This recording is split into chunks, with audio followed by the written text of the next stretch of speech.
আসসালামু আলাইকুম বন্ধুরা, আপনাদেরকে জানাই আমার আফরিন কিচেনে স্বাগত। আজকে আমি বানাবো কাঁঠালের বড়া। তাহলে চলুন দেখে নিই বড়াটা কি করে বানাই। এখন আমি 12 পিসের মতো শক্ত কাঁঠাল নিয়ে নিয়েছি।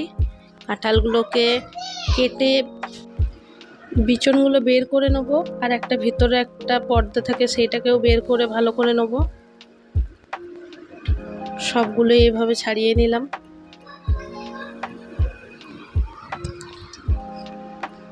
এখন আমি এগুলোকে মিক্সিতে পেস্ট করব, কারণ এগুলো একটু শক্ত আছে।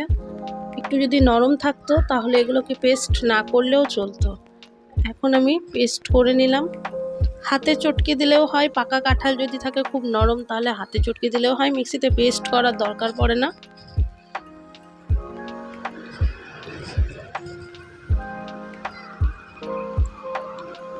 সবগুলো এক জায়গা করে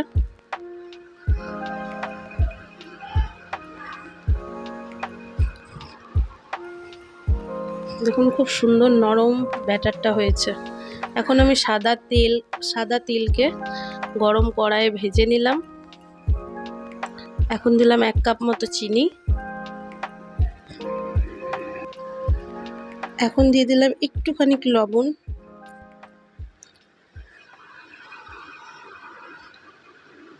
এগুলোকে ভালো করে চিনিটাকে মিশিয়ে নেব।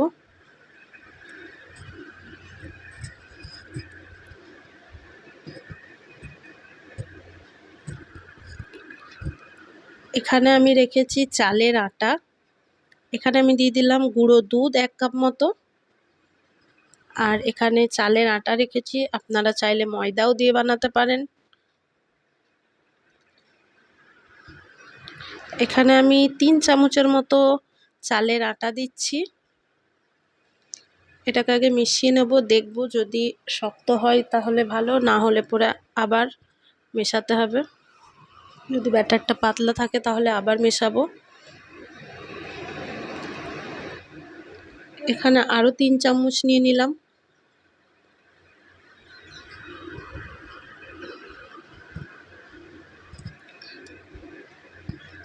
দেখুন ব্যাটারটা রেডি হয়ে গেছে। এখানে ভেজে রাখা তিলগুলো দিয়ে দিলাম। এরকম বড়ার মধ্যে যদি তিল থাকে তাহলে মুখের মধ্যে খুব ভালো লাগে, খেতে আরও টেস্টটা বেড়ে যায় বড়ার।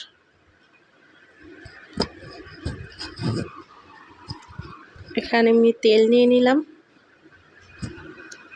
তেলটা গরম হয়ে গেলে আমি বড়াগুলো ছাড়বো।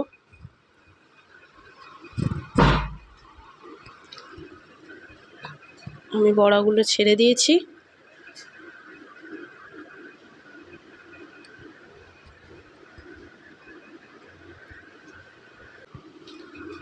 বড়াগুলো ভালোভাবে উল্টে উল্টে নেড়ে নেব, যেন নিচের দিকটা জ্বলে যেন না যায়। চারিদিক যেন ভালোভাবে তেলের মধ্যে সেদ্ধ হয়ে যায়, ভেতরটা যেন কাঁচা কাঁচা না থাকে। একটু সময় দিয়ে লো ফ্লেমে ভালো করে ভাজতে হবে।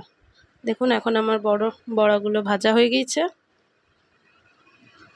তাহলে দেখতেই পাচ্ছেন কি সুন্দর লাল লাল মুচমুচে বড়া। বৃষ্টিতে আপনারা আনন্দ নিন বড়া আর চা দিয়ে। তাহলে আপনাদের সঙ্গে দেখা হবে আমার নেক্সট ভিডিওতে। খোদা হাফিজ।